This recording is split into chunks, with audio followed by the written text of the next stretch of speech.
Hello everyone, आप सबका स्वागत है करंट अफेयर के इस सेशन में।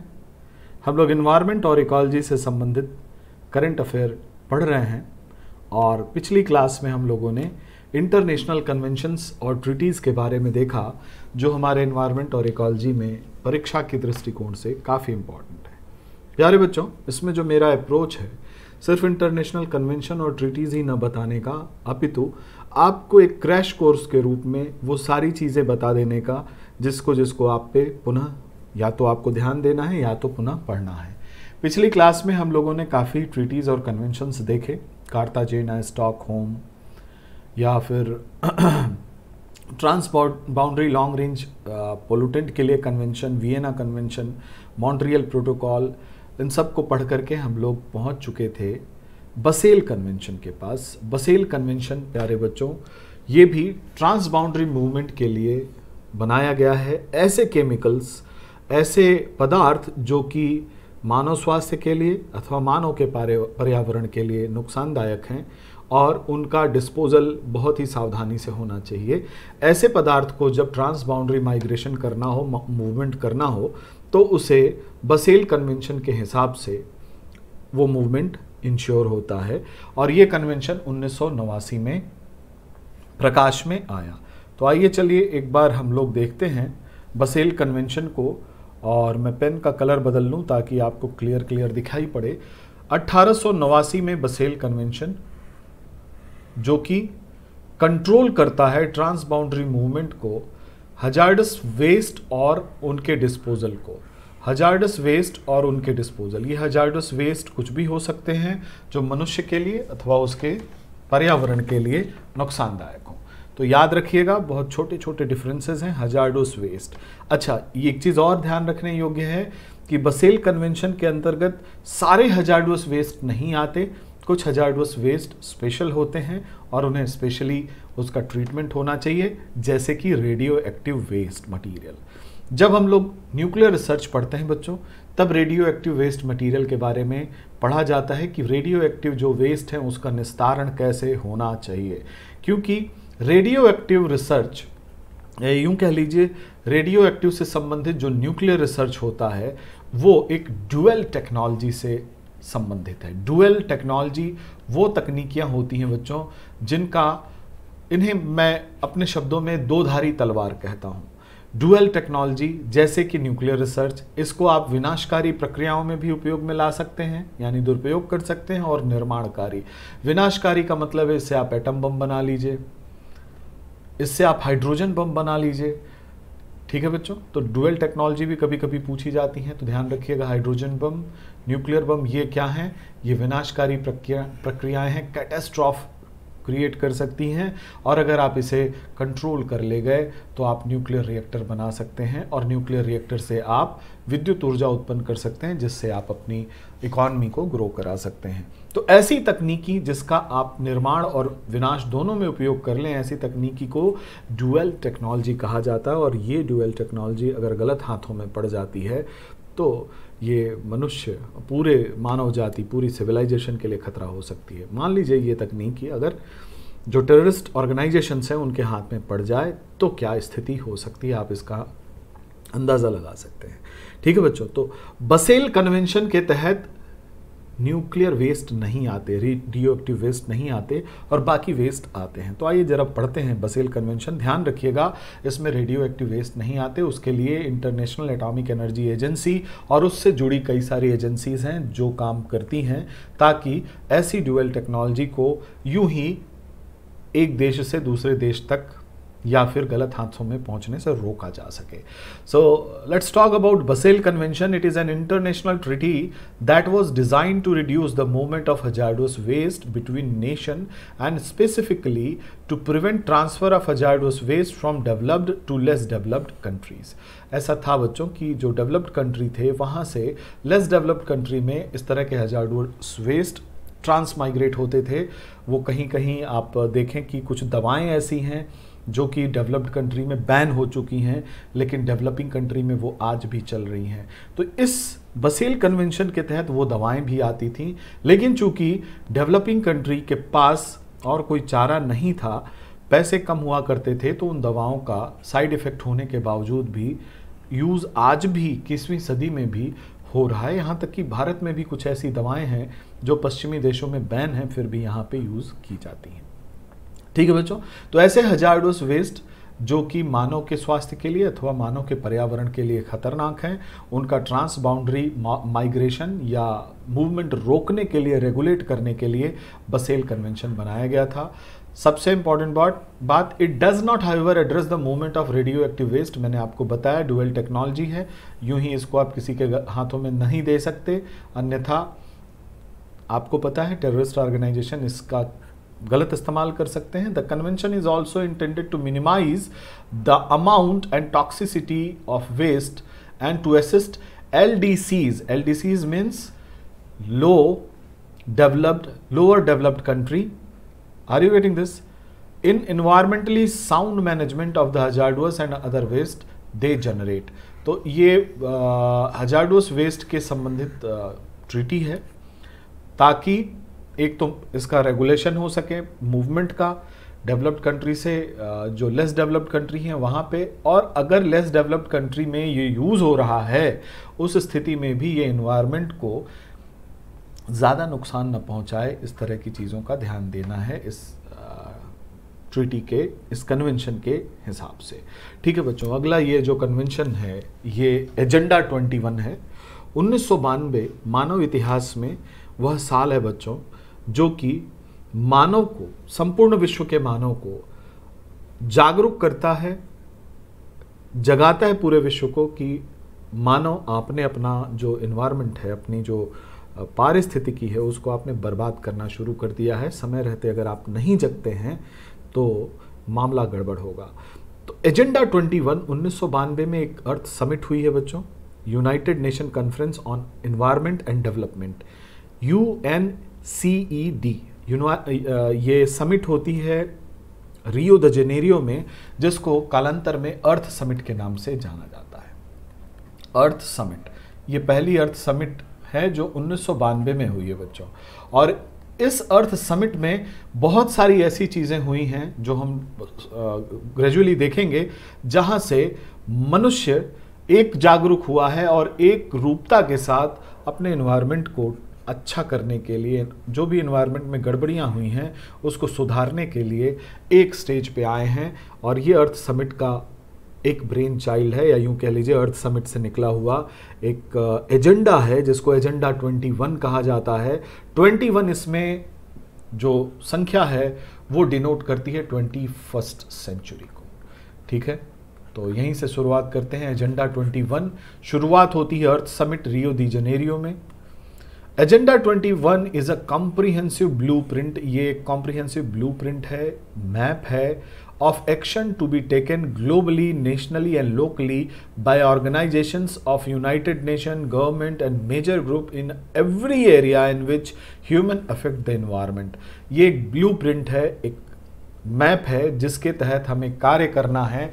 पूरे ग्लोब पे जितने भी मनुष्य हैं, आप यूं कह लीजिए, चाहे वो यूनाइटेड नेशन ऑर्गेनाइजेशन के द्वारा रिप्रेजेंट किए जाते हों, किसी देश की सरकार के द्वारा रिप्रेजेंट किए जाते हों, सिविल सोसाइटी हो या NGOs हों, जहां कहीं भी मनुष्य ने अपने एनवायरनमेंट को प्रभावित किया है, उसके लिए एनवायरनमेंट को ठीक करने के लिए क्या करना चाहिए, कौन से कोर्स ऑफ एक्शन को फॉलो करना चाहिए, इसका कॉम्प्रिहेंसिव ब्लूप्रिंट एजेंडा 21 कहलाता है। So do remember this is agenda 21 which is a comprehensive blueprint of action to be taken globally, nationally as well as locally by everyone, every organization, whether it is United Nation organization or any local government, major civil societies or NGOs, सभी लोग इसमें involve हैं और सभी लोग responsible हैं, क्योंकि ये जो इन्वायरमेंट खराब हुआ है वो सबके योगदान से खराब हुआ है। The number 21 refers to the 21st century. The full text of Agenda 21 was revealed at 1992 United Nations Conference on Environment and Development, UNCED, जिसे हम अर्थ समिट के नाम से भी जानते हैं, held in Rio de Janeiro on 20th of June 1992, where 179 government voted to adopt the program। इसे अर्थ summit के नाम से जानते हैं बच्चों। यहाँ से आपको कन्वेंशन ऑन बायोडाइवर्सिटी भी देखने को मिलेगा, और भी बहुत सारे कन्वेंशंस हैं, एजेंडा हैं जो आपको एनवायरनमेंट प्रोटेक्शन के लिए यहाँ से दिखाई पड़ते हैं। तो एजेंडा 21 ध्यान रखिएगा। एजेंडा 21 एक ब्लूप्रिंट है। क्या कहता है? The implementation of agenda 21 was intended to involve action at international, national, regional as well as local level. हमें अपने एनवायरनमेंट को हर लेवल पे ठीक करना है। क्यूमुलेटिव प्रयास होना चाहिए, एंडेवर होना चाहिए, जिसके लिए ब्लूप्रिंट है एजेंडा 21 में। एजेंडा 21 1992 अर्थ समिट के 5 साल के बाद, 1992 + 5, 1997 में इसको फिर से रिवाइव किया गया, इसको फिर से रिवाइज किया गया, बेहतर होगा रिवाइज कहना। रीज़न बीइंग 1992 में जो चीज़ें जानकारी थी कि ये इम्पैक्ट एनवायरनमेंट पे हैं, उसके कारण ये हैं, कालांतर में उनमें बढ़ोतरी होती है बच्चों, और भी नए नए चीज़ें जुड़ती हैं, तो उसके बारे में भी स्ट्रेटजी बनानी होती है। तो इसको रिवाइज करना ज़रूरी होता है। 1997 में General Assembly of United Nation held a special session to appraise 5 year of progress on the implementation of Agenda 21 and that is called as Agenda 21+5। ठीक है, ध्यान रखिएगा। The Johannesburg Plan of Implementation agreed at the World Summit on Sustainable Development, Earth Summit 2002, affirmed UN commitment to full implementation of the Agenda 21 alongside achievement of the Millennium Development Goals and other international agreement। सो 2002 तक Johannesburg, जो यहाँ 1997 में जो summit होती है, इसको globally implement करने के लिए यूनाइटेड नेशन कमिट होता है। फुल इम्प्लीमेंटेशन 2002 में, हर 5 साल के बाद आप देख रहे हैं यहाँ पे रिवीजन हो रहा है, और इसे पूरे विश्व में मिलेनियम डेवलपमेंट गोल और भी जो अंतर्राष्ट्रीय एग्रीमेंट होते हैं उसके हिसाब से पूरे विश्व में इसको इम्प्लीमेंट करने की बात कही जाती है। हम लोग बढ़ के धर रहे हैं, हम लोग एक्चुअली बढ़ रहे हैं बच्चों ग्लोबल क्लाइमेट चेंज की तरफ। अर्थ समिट का ऑब्जेक्टिव ही था ग्लोबल क्लाइमेट चेंज को कंटेन करना। जिस तरह से विश्व का जो तापमान था वो बढ़ रहा था, तापमान बढ़ाने में ग्रीन हाउस गैसेस का इन्वॉल्वमेंट था, तो इस तरह की इनिशिएटिव की आवश्यकता थी। चलिए आइए बात करते हैं framework convention on climate change 1992। मैंने आपसे कहा 1992 ऐसा साल है जो समस्त मानव जाति को अपने एनवायरनमेंट के प्रति जागरूक बनाने वाला साल कहा जा सकता है, और यहाँ से कई सारी शुरुआत आपको देखने को मिल सकती है। एजेंडा 21 के बाद अगला मेजर जो है वो है framework convention on climate change, जिसे आप UNFCCC के नाम से जानते हैं। UNFCCC is an international environmental treaty produced at Earth Summit 1992. The treaty aims at reducing emission of greenhouse gas। अब आ गया है greenhouse gas stage पर। So what are the greenhouse gases? First you know what exactly the greenhouse effect is, what greenhouse gas are and how this greenhouse gas is going to impact your environment। तो एक छोटा सा आपको conceptual clarity आपको मैं बता दूं। greenhouse effect से शुरू करते हैं बच्चों। greenhouse effect है क्या? प्यारे बच्चों, टेम्परेट कंट्री में, यहाँ तो आप नहीं देखेंगे, बट टेम्परेट कंट्री हैं जहाँ पे तापमान औसत से थोड़ा कम रहता है, वहाँ पे जब कभी बागवानी करनी होती है तो वहाँ घरों के बाहर ग्लास हाउसेस बनाए जाते हैं। ठीक है बच्चों, ग्लास हाउसेस बनाए जाते हैं। ये छोटे छोटे घर होते हैं और इसके अंदर कृषि और बागवानी की जाती है, और इन्हें ग्रीन हाउस नाम दिया जाता है। ध्यान दीजिएगा, ग्रीन हाउस नाम दिया जाता है।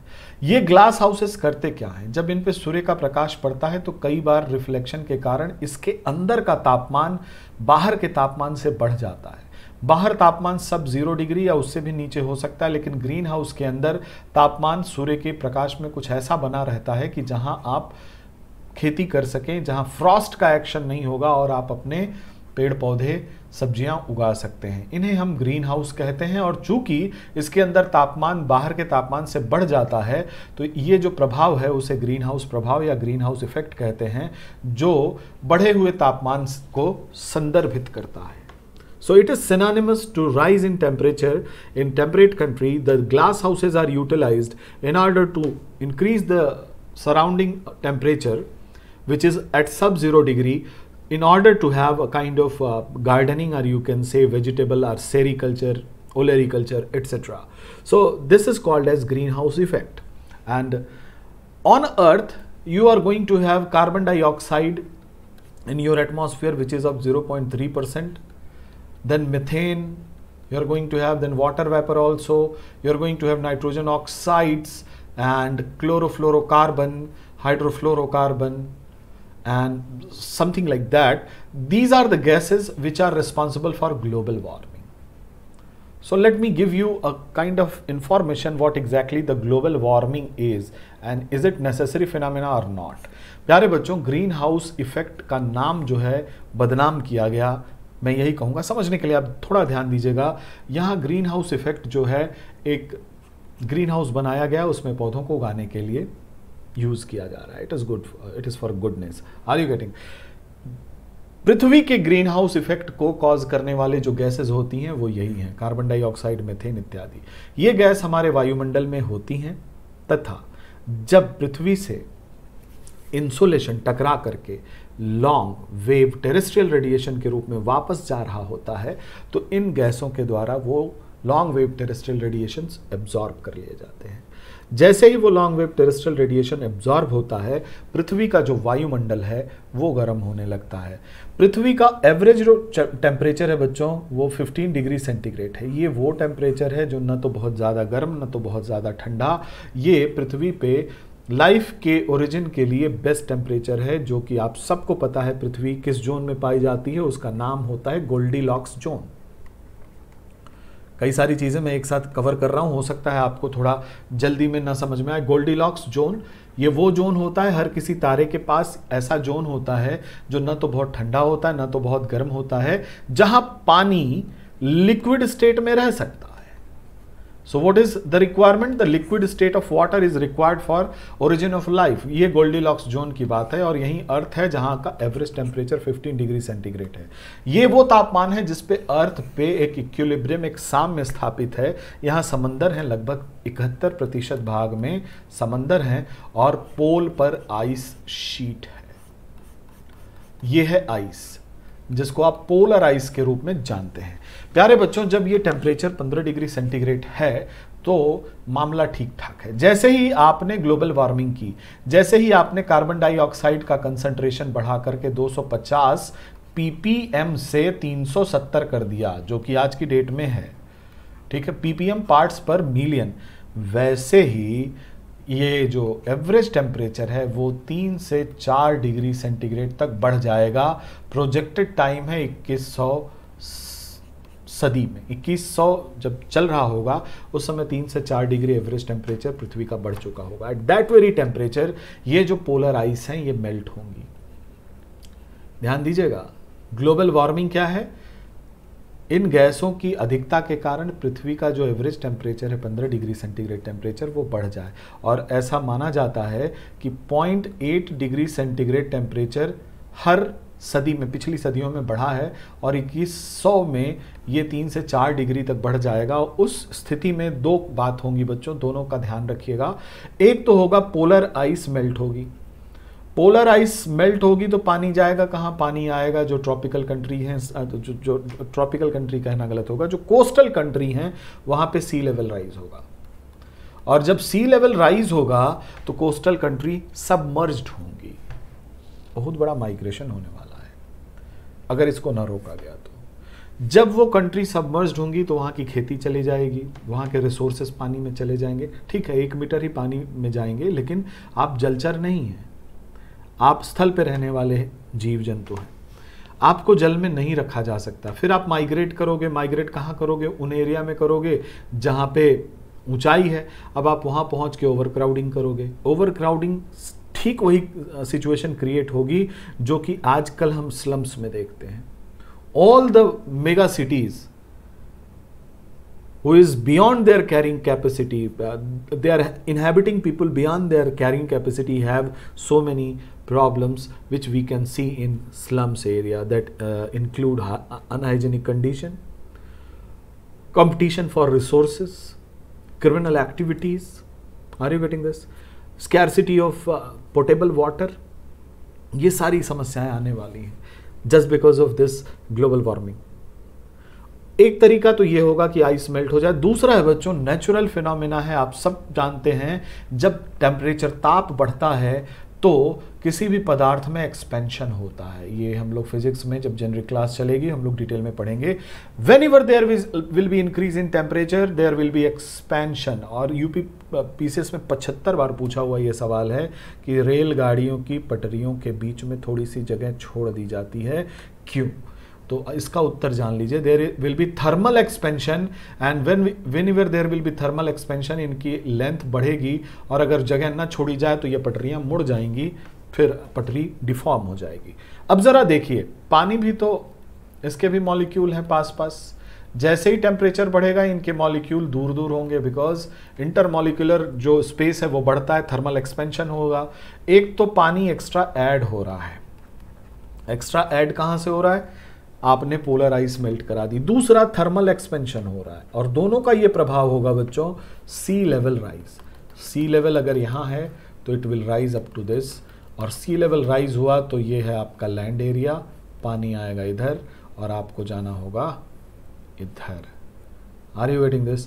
तो इस पूरे जोन में you are going to have disasters condition, जिसमें अगर मैं भारत की पिक्यूलियरली बात करूं तो Goa is going to pay the maximum cost. Goa followed by Gujarat, then you are going to have Maharashtra. ये ग्लोबल वार्मिंग से नुकसान जिनको पहुंचेगा वो स्टेट है, फिर आपके वेस्ट बंगाल, तमिलनाडु, आंध्र प्रदेश, कर्नाटक, केरला ये आते हैं। तो Goa is going to be most affected state due to global warming. बाकी जो कोस्टल कंट्री हैं, जितनी भी आप इक्वेटर के पास इंडोनेशिया, मलेशिया या फिर काफ़ी पार्ट आपका जो भी कोस्टल एरिया में पड़ रहा है वो सारे जाएंगे। वहाँ के लोग, वहाँ के रिसोर्सेज चले जाएंगे। कल्चरल माइग्रेशन करना होगा sir, which is going to be very tricky and very very hard to migrate a whole culture, whole intact culture from a large geographical area to somewhere else. बहुत मुश्किल होने वाली है। इसलिए बच्चों 1992 में framework convention on climate change लाया गया। अब आप समझ रहे होंगे क्लाइमेट चेंज, जिसमें ग्लोबल वार्मिंग जो गैसेस हैं उनके रिडक्शन की बात कही जाती है। तो आइए चलिए इसको पढ़ते हैं, ग्लोबल वार्मिंग गैसेस के बारे में भी पढ़ते हैं। आप सब जानते होंगे, मैं बस एक रिफ्रेश कर रहा हूं ताकि आपके दिमाग में वो क्लैरिटी हो, और ना हो तो आप उसे रिवाइज कर सकें। रिवाइज करने के लिए भी ये वीडियो आपको जगाने के लिए भी है, जागना जरूरी है, ठीक है। The treaty aim to reduce emission of green house gas in order to combat global warming. Its stated objective is to achieve stabilization of greenhouse gas concentration in the atmosphere at a low enough level to prevent dangerous anthropogenic interference with climate system. इसको घटाने की बात कही जा रही है global warming gases की। अच्छा, the treaty as originally framed set to mandatorily limit on greenhouse gas emission for individual nation and contained no enforcement provision. That means कि the treaty as originally framed जैसा बना था, set no mandatory limit on green house gas emission. कोई mandatory limit नहीं देता green house gas emission कितना करना है for individual nation, and contain no enforcement provision, और इन्फोर्समेंट भी नहीं होता। आप सबको जागरूक होकर के स्वयं से, स्वतः से इस विभीषिका से बचने के लिए आगे आना होना चाहिए। कंसीडर्ड लीगली नॉन बाइंडिंग, ये नेचर है इसका, ठीक है, ध्यान रखिएगा। Treaty include provision for updates called protocols that would set mandatory emission limit. ये इंक्लूड प्रोविजन फॉर अपडेट, ये समय समय पे प्रोटोकॉल्स या अपडेट्स मिलते रहते हैं जिसके हिसाब से समय समय पे हम इमिशंस को चेक, कर्टेल या घटा बढ़ा सकते हैं। घटाना ही एक रास्ता है, बढ़ाने की तो बात ही छोड़िए, ठीक है। The principal update is the Kyoto protocol. Kyoto protocol में ये सारे अपडेट्स या जो भी हैं इमिशन प्रोटोकॉल, वो सब कुछ क्योटो प्रोटोकॉल में मिलते हैं, which has become much better known than UNFCC itself. 1992 में यूएनएफसीसी बनता है और क्योटो प्रोटोकॉल से हम ग्रीन हाउस इमिशन को कम करने की बात कहते हैं। The treaty was open for signature in 1992 and in force in 1994। Do remember this. और ये नोडल ऑर्गेनाइजेशन के रूप में डेवलप होता है यूएनएफसीसी, और आपको पता है इसको पीस का नोबेल भी मिल चुका है 2008-9 के आसपास, आप जानते होंगे बेहतर।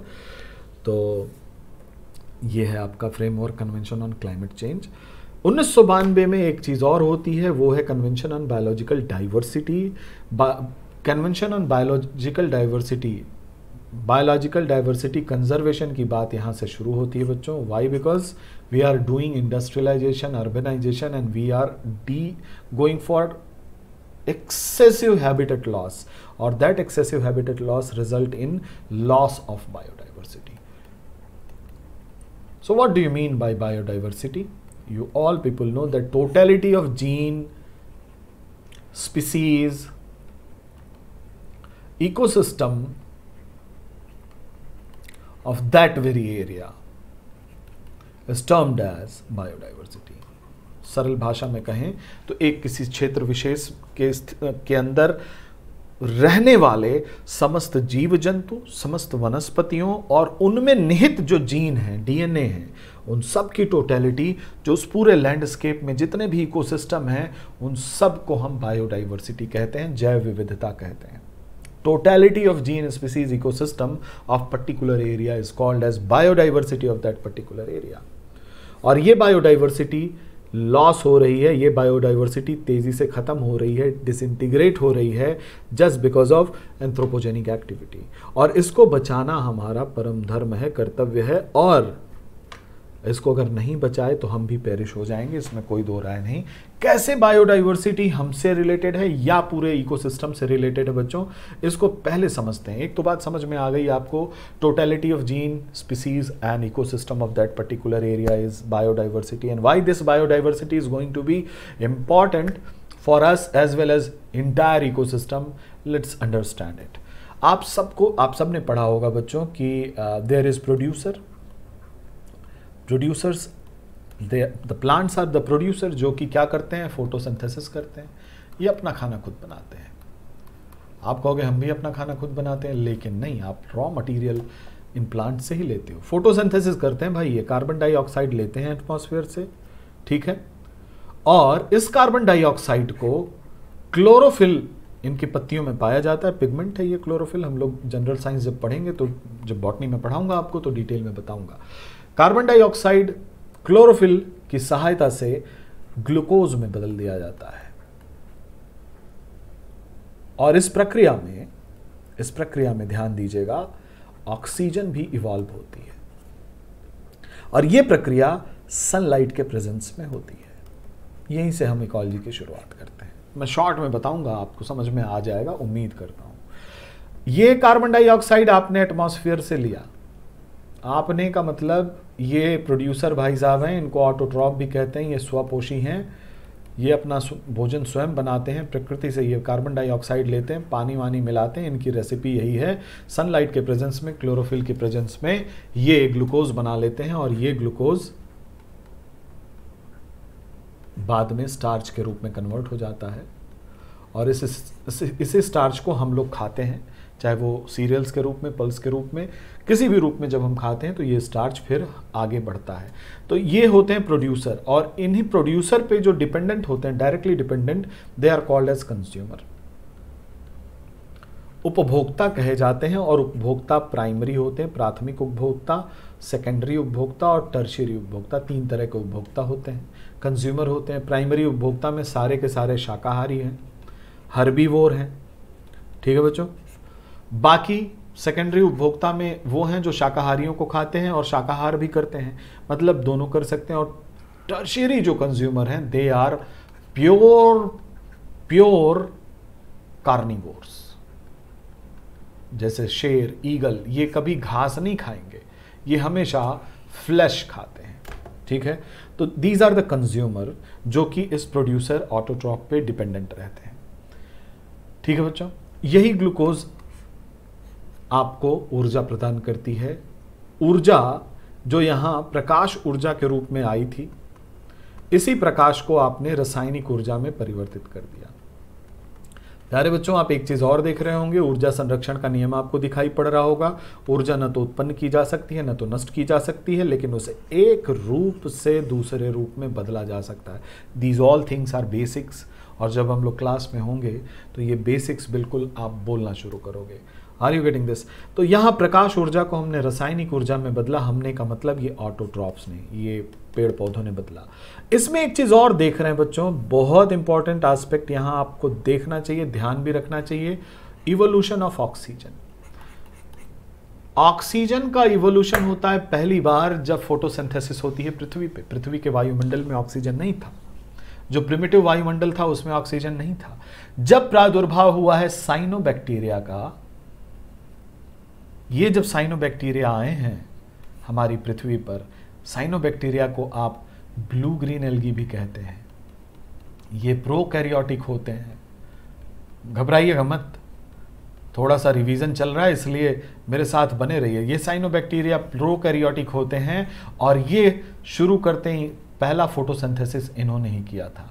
इन्होंने ये दे आर द प्रिमिटिव, हम लोग को थैंक्स बोलना चाहिए, इन्होंने पहली बार फोटोसिंथेसिस किया और पृथ्वी के वायुमंडल में ऑक्सीजन आया जिससे जीवन की उत्पत्ति हो सकी। सो साइनोबैक्टीरिया, जीवन की उत्पत्ति का मतलब लार्जर एनिमल्स आ पाए, अदरवाइज पहले कीमोसिंथेटिक बैक्टीरिया थे जिनको हम आर्किया कहते हैं, आर्की बैक्टीरिया या आर्की बैक्टीरिया। इसके बाद साइनोबैक्टीरिया आए, फिर यू बैक्टीरिया आए, उसके बाद फिर धीरे धीरे यूकैरियोट, फिर मल्टीसेलुलर यूकैरियोट, और करते करते बंदर आए, और बंदर कब इंसान बन गए और कब इंसान बंदर बन जाता है कुछ पता नहीं चलता। मतलब ठीक है, इसको हम लोग देखेंगे इवोल्यूशन में, बट यहाँ इवोल्यूशन इसी तरह हुआ बच्चों। यानी ऑक्सीजन का जो इवोल्यूशन है हमारे एटमॉस्फेयर में वो भी यहीं से होता है, वो भी यही प्रोड्यूसर करते हैं। अब जरा सुनिए, इकोलॉजी क्या कहती है कि ये प्रोड्यूसर एनर्जी को फिक्स करते हैं और उस एनर्जी को फ्लो करा देते हैं पूरे इकोसिस्टम में। सारा का सारा कंज्यूमर इसी प्रोड्यूसर पे आधारित है, पहली बात।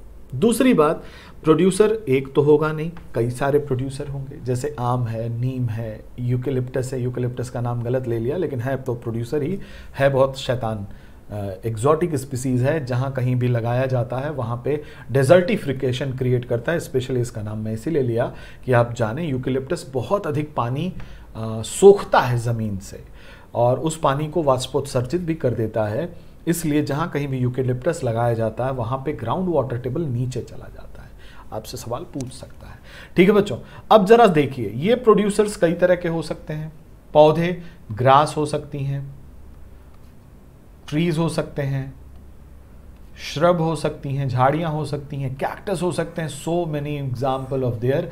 इनको हम क्या कहते हैं बच्चों? इनको कहते हैं स्पीसीज। कई प्रजातियां हो सकती हैं कि नहीं? प्रोड्यूसर्स की कई प्रजातियां हो सकती हैं। वैसे ही शाकाहारी जंतुओं की कई प्रजातियां, मांसाहारी जंतुओं की कई प्रजातियां हो सकती हैं। ये क्या है? यही बायोडाइवर्सिटी है। अब आगे बात सुनिए, बायोडाइवर्सिटी क्या है? Totality of gene, species and ecosystem of that particular area is biodiversity. और ये बायोडाइवर्सिटी एक दूसरे से इंटरलिंक्ड है। कैसे इंटरलिंक्ड है? ये प्रोड्यूसर अगर खाना ना बनाए तो प्राइमरी, सेकेंडरी, टर्शियरी उपभोक्ता जीते जी मर जाए। ये प्रोड्यूसर खाना बनाते हैं, उसको उस प्रोड्यूसर से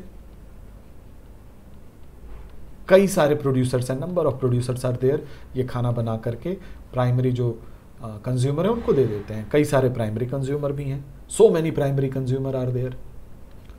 कई सारे प्राइमरी कंज्यूमर को खाने वाले सेकेंडरी कंज्यूमर भी हैं, और कई सारे प्राइमरी कंज्यूमर और सेकेंडरी कंज्यूमर को खाने वाले टर्शियरी कंज्यूमर भी हैं। यानी भोजन की जो श्रृंखला चल रही है, एक चेन चल रही है जो प्रोड्यूसर से टर्शियरी कंज्यूमर तक जाती है।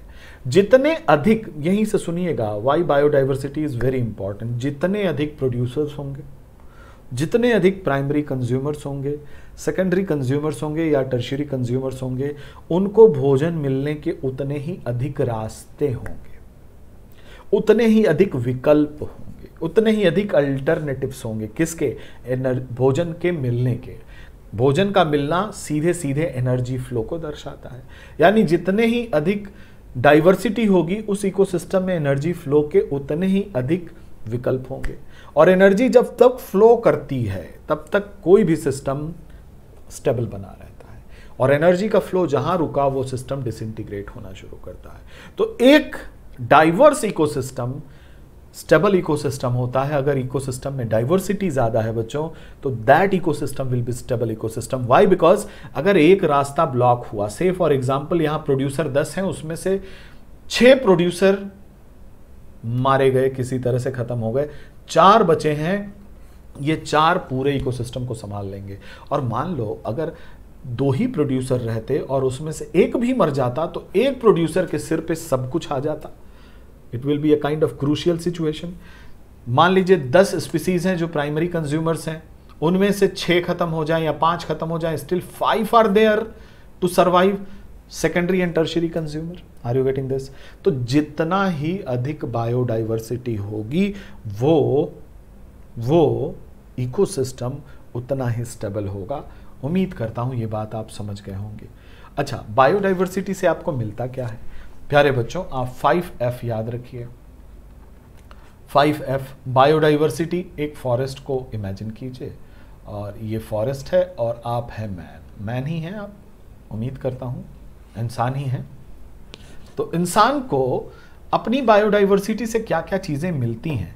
क्यों हम बायोडाइवर्सिटी बचाने के लिए कन्वेंशन बनाए 1992 में? ऐसा क्या दिखा कि ऐसे कन्वेंशन की आवश्यकता पड़ी? So we are going to have 5F, at least this 5F we can have from this forest. क्या क्या है भैया? फूड, हमें भोजन मिलता है। फॉडर, हमारे पशुओं को चारा मिलता है। फाइबर, हमें कपड़े बनाने के लिए फाइबर मिलते हैं। फ्यूल, हमें जलाने के लिए ईंधन मिलते हैं। ठीक है, फूड, फॉडर, फाइबर, फ्यूल, और एक F मैं भूल रहा हूं, fibre, fuel, fodder and fruit. Fruit तो मैं भूल ही गया, देखो। These all are, but fruit will be in food, तो 4F ही कर लेते हैं। चलो, कुछ है जो मैं भूल रहा हूं, दैट इज ऑल्सो इंपॉर्टेंट। तो ये 4F आपको मिलते हैं, you are going to have from forest. Apart from it आपको और क्या मिलता है सर? आपको मेडिसिनल प्लांट्स मिलते हैं। चरक संहिता आपके पास है, जो ट्रेडिशनल मेडिसिन है। भारत सरकार इस पे बहुत अच्छा काम कर रही है। ट्रेडिशनल मेडिसिन, हमारे देश में बहुत सारी ऐसी ट्राइब हैं। ट्रेडिशनल मेडिसिनल प्लांट्स कहाँ से मिलते हैं हमें? यहीं जंगल से। ये बायोडाइवर्सिटी हमें देती है। जो हमारे ट्राइब्स हैं वो हज़ारों सालों से कुछ प्रैक्टिस करते आ रहे हैं, मेडिसिनल प्रैक्टिसेस जो बड़ी ही इफ़ेक्टिव होती हैं, और उसका हमें ज्ञान नहीं और हम इसको खोते जा रहे हैं। ठीक है, तो मेडिसिनल प्लांट, इनकी रिक्रिएशनल वैल्यू, आप सीनिक ब्यूटी देखते हैं, रिक्रिएशन। आपके पास एस्थेटिक वैल्यू है। ठीक है बच्चों, आप कुछ ट्राइब ऐसे हैं बच्चों जिन्होंने फॉरेस्ट को प्रिस्टीन फॉर्म में रखा हुआ है, बिना डिस्टर्ब किए। वो इसको पूजते हैं, सेक्रेड फॉरेस्ट के रूप में इसे रखे हुए हैं बहुत सारे फॉरेस्ट रखे हुए हैं। कर्नाटका, केरला, नॉर्थ ईस्ट में आप चले जाइए, so many tribes are there जो अपने फॉरेस्ट को सेक्रेड रूप में आज भी रखे हुए हैं, उनकी पूजा करते हैं, उनको वो पर्टर्ब नहीं करते, नुकसान नहीं पहुंचाते, और उनसे जो कुछ भी मिल जाता है सस्टेनेबली, याद रखिएगा, वो उनसे लेते हैं, और आज भी उनकी चीज़ें चल रही हैं। Are you getting? So these are the beautiful services which biodiversity is going to give you, and so many other things are also there जिसको हम लोग बात नहीं है, जैसे फॉरेस्ट पानी बरसाने के लिए, ग्राउंड वाटर टेबल को बढ़ाने के लिए, है कि नहीं, टिम्बर के लिए, बहुत सारी चीज़ें जो हैं अभी हम लोग यहाँ नहीं देख रहे हैं, but most of them you can have, और इसे आप अचानक समाप्त कर रहे हो, बायोडाइवर्सिटी ऑफ लॉस कर रहे हो just because of industrialisation and urbanisation and etcetera, road construction, dam construction, इन सब में खूब बायोडाइवर्सिटी लॉस हो रही है, और जिस रेट से बायोडाइवर्सिटी लॉस हो रही है उसको रिपेयर करना बस की बात नहीं है। और बायोडाइवर्सिटी लॉस होने का मतलब है कि बहुत सारे ऐसे कैरिज्मेटिक स्पीसीज़ हैं जो हम खो देंगे और आने वाली जनरेशन उसे देख भी नहीं पाएगी। That's why convention on biological diversity was mandatory. तो एक आपके दिमाग में मोटी मोटी चीज़ आ गई हो, why biodiversity conservation is necessary. 1992 में अर्थ समिट के दौरान कन्वेंशन ऑन बायोलॉजिकल डाइवर्सिटी एक इंटरनेशनल ट्रीटी के रूप में अडॉप्ट की जाती है, इस कन्वेंशन के 3 मेन गोल हैं, 3 लक्ष्य हैं। पहला है कंजर्वेशन ऑफ बायोलॉजिकल डाइवर्सिटी और बायोडाइवर्सिटी। बायोलॉजिकल डाइवर्सिटी को हम कंजर्व करें, इंटैक्ट बनाए रखें, ताकि जो कुछ हमें मिला है आने वाली जनरेशन को कम से कम उतना तो हम दे के जाएं। Sustainable use of its component, इसके जो कंपोनेंट हैं उसका धारणीय उपयोग। सस्टेनेबल यूज, ऐसा नहीं कि अनस्क्रैपलेस यूज करें और वो समाप्त कर जाएं, वास्तव में ग्रीड के कारण ही ये हो रहा है। ठीक है, तो we can have our need but not our greed, इसकी भी चर्चा हो चुकी है। Fair and equitable sharing of benefit arising from the genetic resource, जो भी जेनेटिक रिसोर्स, अभी जेनेटिक रिसोर्स का मतलब आप समझें, जेनेटिक रिसोर्स इसको छोटा नाम इसलिए दिया गया है कि each and every animal as well as plant is a kind of genetic resource. So whatever they are giving in form of service is just a genetic resource from where we obtain those services. Hence, each and every plant and animal can be treated as a genetic resource. Once it is lost, याद रखिएगा, एक बार ये समाप्त हो गए, endangered से extinct हुए, ये कभी वापस नहीं आएंगे। तो इन्हें बचाना हमारा परम कर्तव्य है, क्योंकि इनसे हमें बहुत सारी सर्विसेज मिलती हैं।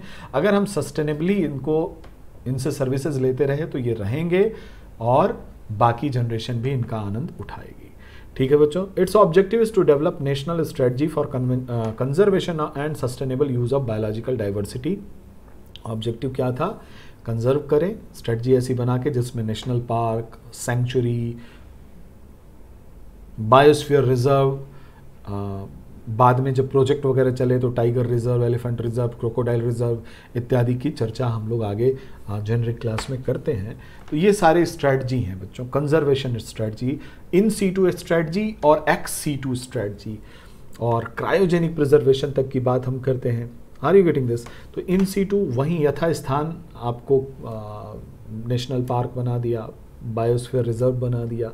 एक्स सीटू कहीं गार्डन बना रहे हैं, जूलॉजिकल गार्डन बना दिया, कहीं बॉटनिकल गार्डन आपने डेवलप कर दिया, कहीं सीड बैंक आपने बना दिया, कहीं पे क्रायो प्रिजर्वेशन करके आपने कुछ सीड संरक्षित कर दिए, कुछ स्पर्म या ओवम संरक्षित कर दिए कि भविष्य में अगर ये एक्सटिंक्ट होता है तो we can produce it in artificial medium. तो these all are conservation strategies, जिसको बाद में इजाद किया गया और फॉलो किया गया, और पूरी दुनिया में आज की डेट में खूब सारे national park, biosphere reserve, sanctuary, project reserve इत्यादि भारत में भी और पूरे विश्व में भी फैले हुए हैं बच्चों। तो इसी कन्वेंशन के बाद ये सारी चीज़ें तेजी से बढ़ी। The convention recognised for the first time in international law that the conservation of biological diversity is a common concern of human kind and is an integral part of the development process. मतलब आप development करो, ठीक, अच्छी बात है, but biodiversity के बिला पे, उसकी कीमत पे नहीं करना है। आप करो, say for example we can not take environment as well as development hand in hand. We cannot equate it, but yes, we can have a plan. अगर हम कहीं एक स्ट्रेच काट रहे हैं फॉरेस्ट का, उतना ही बड़ा स्ट्रेच कहीं डेवलप करने के लिए लगाएं। जिस दिन कटे फॉरेस्ट, उससे पहले ही हम वो स्ट्रेच लगा दें कि वो उसके इम्बैलेंस को कंटेन कर सके, तो ये बेहतर तरीका होगा और ऐसा कर सकते हैं। मैं बार बार कहता हूँ आप सबको, आप एडमिनिस्ट्रेटर बनने वाले हैं आने वाले समय में, आप स्वयं से ये वादा कीजिए कि आप अपने जीवन काल में 20 बड़े बड़े वृक्ष लगाएंगे। गुलाब और बोहराविया का नहीं, बड़े वृक्ष, नीम, आम, महुआ, इमली इत्यादि। तो ये लगाएं और कम से कम 50 लोगों को इन्फ्लुएंस भी करें कि आप भी लगाओ। भाई आपका भी, ये आपकी भी पृथ्वी है, आप भी जब यहाँ से जाएंगे तो गंदा करके ना जाएं, उसको साफ सुथरा करके जाएं। सो convention on biological diversity is a common concern of humankind and is an integral part of developmental process. Agreement covers all ecosystem, species and genetic resources. That means biodiversity. ठीक है बच्चों? So this is what Convention on Biological Diversity. It links traditional conservation effort to the economic goal of using biological resource sustainably. जो traditional conservation effort हैं उनको economic गोल, जो economic गोल भी है, उसको भी हम लिंक करके सस्टेनेबली यूज करने की बात कहते हैं। It sets principle for the fair and equitable sharing of benefit. It is important. It also covered the rapidly expanding field of biotechnology through Cartagena Protocol on biosafety, addressing the technology development and transfer of benefit sharing and biosafety issue.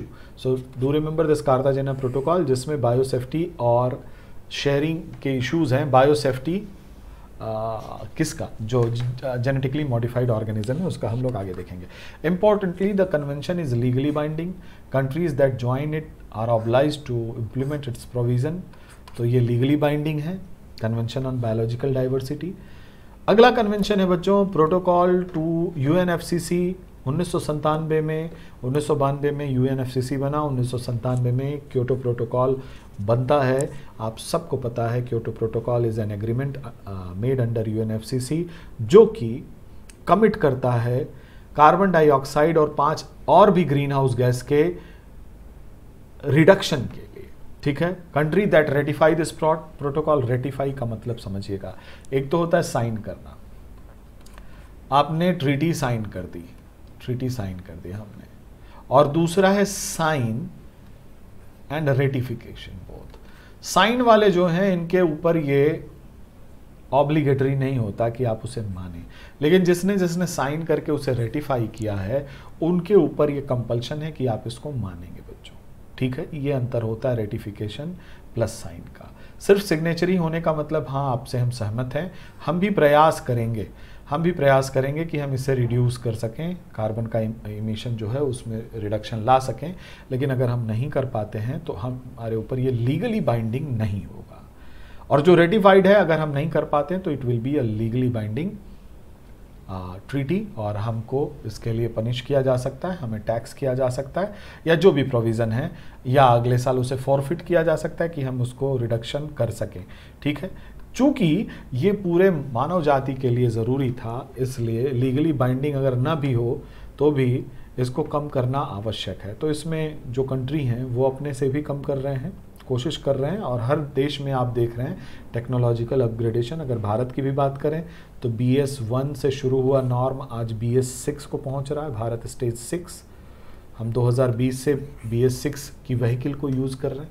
ये vehicle Bharat stage 1, 2, 3, 4, 5 और 6 जो stages हैं वो बताती हैं automobile exhaust के level को. Automobile exhaust से भी ग्रीन हाउस गैसेस निकलती हैं, जैसे कि नाइट्रोजन के ऑक्साइड्स. ठीक है बच्चों. नाइट्रोजन ऑक्साइड सबसे ज़्यादा ऑटोमोबाइल एग्जॉस्ट से निकलता है. तो इसमें ये BS6 नॉर्म, जैसे जैसे BS स्टेजेस बढ़ती हैं ये ऑटोमोबाइल एग्जॉस्ट मिनिमम होता जाता है. तो ये टेक्नोलॉजिकल अपग्रेडेशन है. बाकी चीज़ें हम लोग जेनरिक क्लास में पढ़ते हैं. आइए ज़रा क्योटो प्रोटोकॉल को देखें. Country that ratify this protocol commit to reduce the emission of carbon dioxide and other 5 green house gases. कौन कौन सी हैं भाई? पहले CO2 है नंबर 1, फर्स्ट नंबर पे CO2 है जो कि लगभग 60% ग्रीन हाउस कॉज करती है. दूसरे नंबर पे है बच्चों methane CH4, about 20% of green house gas, 20% green house effect ये कॉज करती है. तीसरे नंबर पे नाइट्रस ऑक्साइड है, सल्फर हेक्साफ्लोराइड है SF6, hydrofluorocarbon HFC and perfluorocarbon PFC. ये जो हैं वो ओजोन डेप्लीटिंग एजेंट हैं. ओजोन डेप्लीटिंग एजेंट, ये NOx भी ओजोन डेप्लीटिंग एजेंट है, ये ग्लोबल वार्मिंग एजेंट है. इन कार्बन डाइऑक्साइड के अलावा 5 और गैस के इमिशन को कम किया जाए जिसके लिए क्योटो प्रोटोकॉल लाया गया. Do remember these 5 gases, note करिए. Engage emission, trading if they maintain और increase emission of these gases. ठीक है. आगे चलते हैं बच्चों. Under the protocol government are separated into 2 general category. जो देश थे उनको 2 कैटेगरी में बांटा गया. एक NXC 1 कंट्री थी. NXC 1 कंट्री ज़्यादातर वो देश थे जो कि विकसित देश थे और जिनका ग्रीन हाउस इमिशन में सबसे अधिक योगदान है. ठीक है. NXC 1 country who have accepted green house gas emission reduction obligation, यानी ऐसी कंट्री ज़्यादातर डेवलप्ड कंट्री थे. क्योंकि मैं ज़्यादातर इसलिए कह रहा हूँ कि USA इससे बाहर है, USA ने इसे रेटिफाई नहीं किया, याद रखिएगा. So who have accepted green house gas emission reduction obligation and must submit an annual green house gas inventory. जो हर साल अपने ग्रीन हाउस गैस का जो रिडक्शन इन्होंने किया है, जो भी अभी आपको मैं बताऊंगा, 5% 1990 के लेवल पे पहले करना था और उसके बाद ग्रेजुअली इसे 18% करना था। 1919 के लेवल पे हमें ये रिडक्शन करना था, इसको बेस माना गया है 1990 को। ठीक है बच्चों, तो NXE 1 कंट्री वो थी, ज़्यादातर डेवलप्ड कंट्री थे जो कि इसे रेटिफाई किए थे और जिन्होंने अपना ऑब्लिगेशन मान लिया था कि हमें रिड्यूस करना है, और हर साल ये अपने इन्वेंटरी सबमिट करते थे कि हाँ भाई हमने इतना किया। नॉन NXE 1 कंट्री वो कंट्री थे जो कि या तो लीस्ट डेवलपिंग है या तो डेवलपिंग नेशन है, विकासशील या कम विकसित देश थे जो नॉन NXE 1 कंट्री कहा जाता था, who have no green house gas emission reduction obligation, जिनको चूंकि वो अभी डेवलपिंग है या फिर लीस्ट डेवलपिंग कंट्री हैं, उनका कोई बहुत बड़ा योगदान नहीं था ग्रीन हाउस गैस इमिशन में, तो इनको ऑब्लिगेशन भी नहीं दिया गया कि भाई आप करेंगे ही, लेकिन म्यूचुअली अगर ये पार्टिसिपेट करते हैं क्लीन डेवलपमेंट मैकेनिज्म के थ्रू तो ये बहुत अच्छी बात होगी। कहने का मतलब इनको ऑब्लिगेशन नहीं था क्योंकि ये डेवलपिंग कंट्री हैं, इनको अभी एक तरह से कह लीजिए कि छूट मिली थी कि भाई आप डेवलप कीजिए अपने को, फिर आगे देखा जाएगा। लेकिन फिर भी अगर आप क्लीन डेवलपमेंट मैकेनिज्म फॉलो करते हैं, दैट मीन्स आप टेक्नोलॉजिकल अपग्रेडेशन करते हैं, आप एफॉरेस्टेशन ड्राइव पे जाते हैं। एफॉरेस्टेशन ड्राइव का मतलब है खूब वन लगाते हैं आप वेस्ट वाटर ट्रीटमेंट करते हैं, उसके लिए आपने ट्रीटमेंट प्लांट बिठाए हैं, आप देश को जागरूक करते हैं और एनवायरनमेंट को अगर क्लीन डेवलपमेंट मैकेनिज्म के थ्रू सेव करते हैं तो what ever emission you will reduce, उसको आप कार्बन क्रेडिट के रूप में बेच सकते हैं उन देशों से जो बेशर्म हैं, बेहया हैं और carbon green house gas emission करते आ रहे हैं। बात समझ में? कार्बन ट्रेडिंग की बात मैं आपको बताना चाह रहा हूँ। कार्बन ट्रेडिंग क्या है बच्चों? Carbon trading clean development mechanism के थ्रू जो नॉन NXE 1 कंट्री हैं उन्होंने जो कार्बन इमिशन कम किया है, रिडक्शन जो भी किया, से फॉर एग्जांपल 100 यूनिट कोई non NXE 1 country carbon reduction करता था, अब 1990 का लेवल था इसका 100 यूनिट से, फॉर एग्जांपल एक हाइपोथेटिकल एग्जांपल ले लेते हैं, 100 यूनिट से इसने इस साल अपना दम लगाया और इसने केवल 80 यूनिट जो है कार्बन इमिशन किया और इसका 20 यूनिट कम किया, दैट मीन्स 20% रिडक्शन इसने कर लिया। अब अगर ये 20 यूनिट सर्टिफाई हो जाएगा, जो बोर्ड है UNFCCC बोर्ड, अभी उसके बारे में चर्चा होगी, अगर वो ये बोर्ड सर्टिफाई करता है तो इस देश के पास 20 यूनिट कार्बन क्रेडिट के रूप में है। अब इस क्रेडिट को जो NXE 1 कंट्री हैं वो परचेज कर सकती हैं, इसको इनाम के स्वरूप इस कार्बन को खरीद सकती हैं पैसे दे करके, मॉनेटरी गेन इसको पहुंचा करके, क्योंकि ये कमेंडेबल जॉब है। लेकिन इनको ये ऑब्लिगेटरी नहीं है, इन पर ऑब्लिगेशन नहीं है। क्लीन डेवलपमेंट मैकेनिज्म के थ्रू अगर ऐसा कर पाते हैं तो दैट इज गुड। मेरी बात समझ रहे होंगे? ठीक है बच्चों, एक और कंट्री है जिनको NXE B कंट्री कहा जाता है। तीसरी ग्रुप ऑफ कंट्री हैं वो है NXE B कंट्री, जिनमें USA, अफगानिस्तान और सूडान आते हैं, साउथ सूडान। ठीक है, USA, अफगानिस्तान और सूडान आते हैं NXE B कंट्री। ये वो लोग हैं जो इसके पार्ट नहीं है, ध्यान रखिएगा। ठीक है, तो आगे बात करते हैं हम लोग। The Kyoto protocol could enter into force once it was ratified by 55 country. एक बार 55 कंट्री ने इसको रेटिफाई किया, including country responsible for 55% of the developed world 1990 carbon dioxide emission. ठीक है, By 2008 to 2012, NXE 1 country have to reduce their greenhouse gas emission by an average of 5% below their 1990 level. ये 2008 से 12 तक इनका target रखा गया था कि जो NXE 1 कंट्री हैं वो अपना green house gas emission reduction जो है 5% करेंगे, कम करेंगे 1990 के लेवल से। 1990 में जो भी लेवल रहा हो जिस भी कंट्री का, उससे आपको 5% कम करना है बाई इन्फ्यूजिंग दोज प्रैक्टिसेस जिससे हम कार्बन इमिशन कम कर सकें। से फॉर एग्जांपल अगर आपसे पूछा जाए, जो कि जेनरिक क्लास में हम लोग डिटेल पढ़ते हैं, तो वो है भाई रीन्यूएबल एनर्जी रिसोर्सेज की ओर जाना। रीन्यूएबल एनर्जी रिसोर्स, फॉरेस्टेशन, ठीक है, sustainable development goal, SDG 17 goals हैं, ये सारे इंपॉर्टेंट हैं। ऐसा है कि मैं यहाँ इशारा ही कर सकता हूँ क्योंकि समय कम है, इसमें इशारों से ही बात होगी। आप SDG भी पढ़ के जाइएगा। उसके बाद बच्चों टेक्नोलॉजिकल अपग्रेडेशन, जिसमें आप BS सिस्टम की बात कर सकते हैं, या फिर पीपल्स पार्टिसिपेशन को इंश्योर करने, एफॉरेस्टेशन आप कर सकते हैं। पीपल्स पार्टिसिपेशन को इंश्योर करने के लिए भारत में एयर क्वालिटी इंडेक्स जैसी बात कर सकते हैं, है कि नहीं। तो ये सारी चीज़ें जो स्टेप्स हैं गवर्नमेंट ऑफ इंडिया के, या फिर बहुत सारे एक्ट हैं पोल्यूशन कंट्रोल के लिए, उनकी बात कर सकते हैं। ये सारी चीज़ों से अगर आपने प्रयास किया और 1990 के लेवल से 2008 से 12 में आप Annex 1 कंट्री के ऑब्लिगेशन थे कि इनको आपने कम किया, तो ये बहुत अच्छी बात होगी। ठीक है, for many countries such as European Union member state this correspond to some 15% below their expected green house gas emission. कुछ के लिए ये 15% भी था। The average emission reduction is 5%। National target range from 8% reduction for European Union to 10% emission increases for Iceland. ये specific है, अगर आप भूल भी जाते हैं तो कोई बात नहीं, 5% रिडक्शन याद रखिएगा। Reduction target expired in 2013। Kyoto protocol include flexible mechanism, इसी की बात मैं कर रहा था, ध्यान दीजिएगा, which allow Annex 1 economy to meet their green house gas target by purchasing green house gas emission reduction from elsewhere where those country non-Annex 1 country.